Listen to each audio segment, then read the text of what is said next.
Shelley was right when he said poets are the unacknowledged legislators of the world.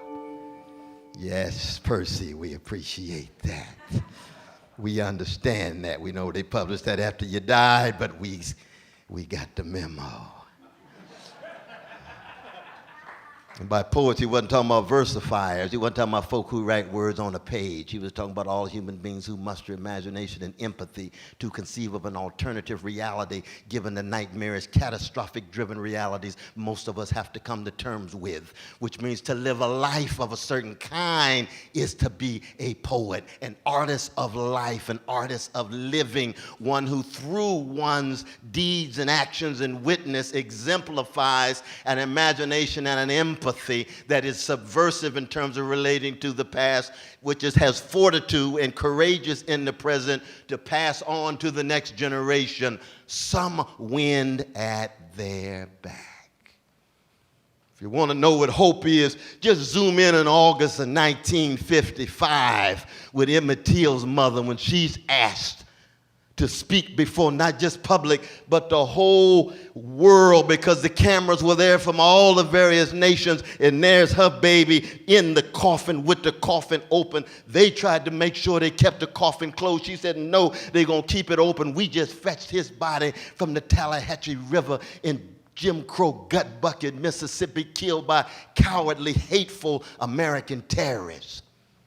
White supremacists, we gonna keep it open. This is my only baby. What you got to say, Mamie Till, to the world?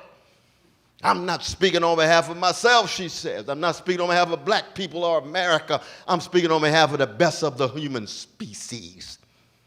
Which is what? I don't have a minute to hate. I will pursue justice for the rest of my life. You see, that's being a hope.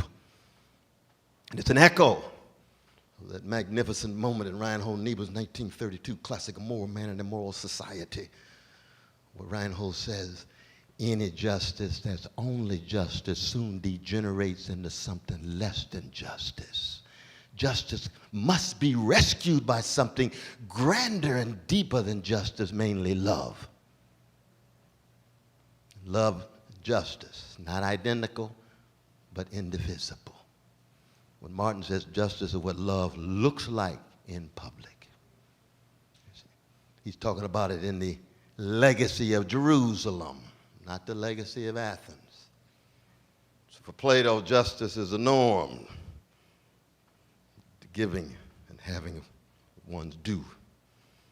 But in Amos, justice is a force.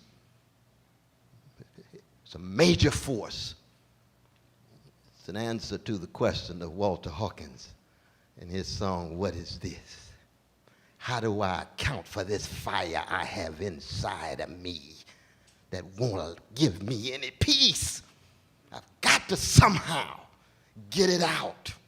And if I don't do something, the rocks are going to cry out. That's existential.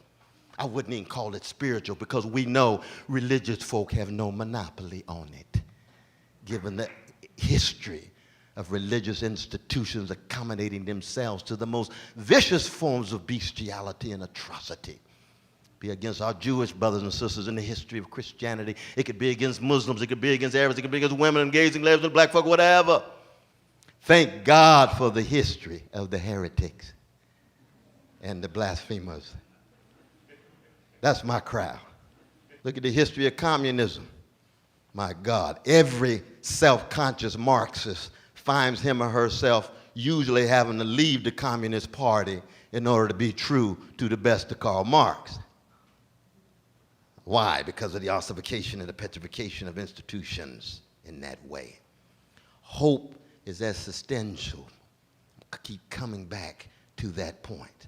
And the issue of integrity that Du Bois raised is quintessential. And of course, we live in an age of what? Cupidity, love of money. I didn't say stupidity. That's too easy, even though that's part of the problem, but it's cupidity. Because it wouldn't be a Donald Trump if it wasn't for Wall Street corporate elites, the Republican Party that was so complicit and willing to adjust themselves to it. Or even a Democratic Party that's too milquetoast and acts like they want to be part of the resistance, but usually have to be brought in kicking and screaming. because the demos wake up and just hit the streets the way the sisters did the day after the inauguration. They hit the airports the way our precious brothers and sisters in solidarity with and following so-called undocumented brothers and sisters. You see. Oh, those are the ones who've been in the vanguard. Those are the poets, the artists, the vanguard of the species. Integrity over against cupidity and venality. And the saddest feature of our present moment, and that's why you all were so visionary, because you all came up with this during the age of Obama. See, for a lot of people, they didn't need to talk about hope under Obama because Obama was already providing the hope. Of course, I didn't get that memo, but that's another lecture. That's another lecture. We're not going to get into that tonight. No.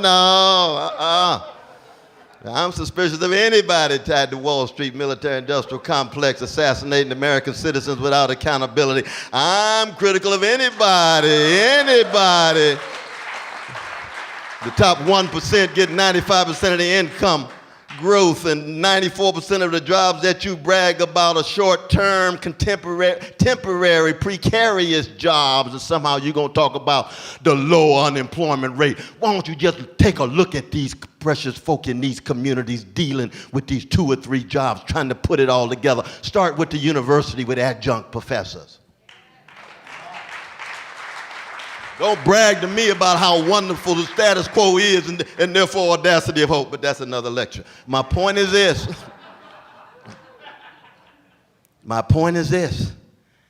That everybody's for sale. Everything is for sale. Georg Lukács was right.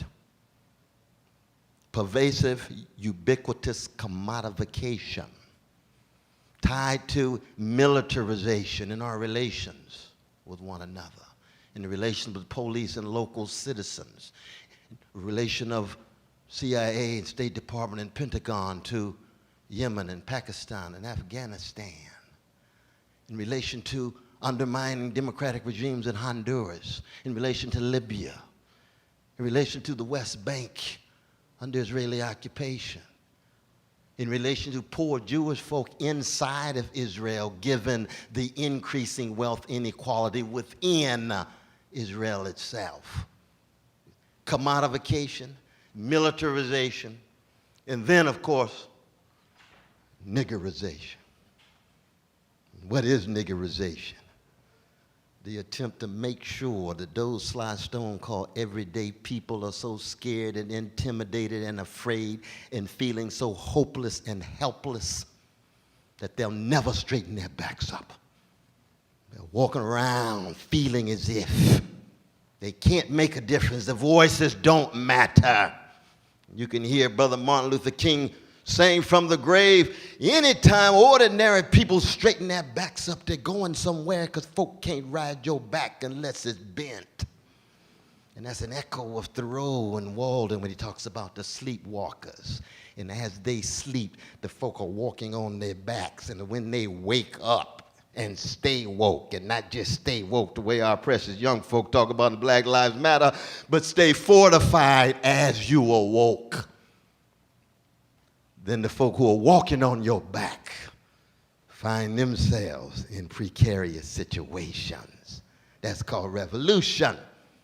Revolution in mind, revolution in values, revolution in priority. It's a transformation of self and community and society. And there is no transformation without a positive transformation, without this dialectical interplay of love as a form of death from which hope emerges in the form of action.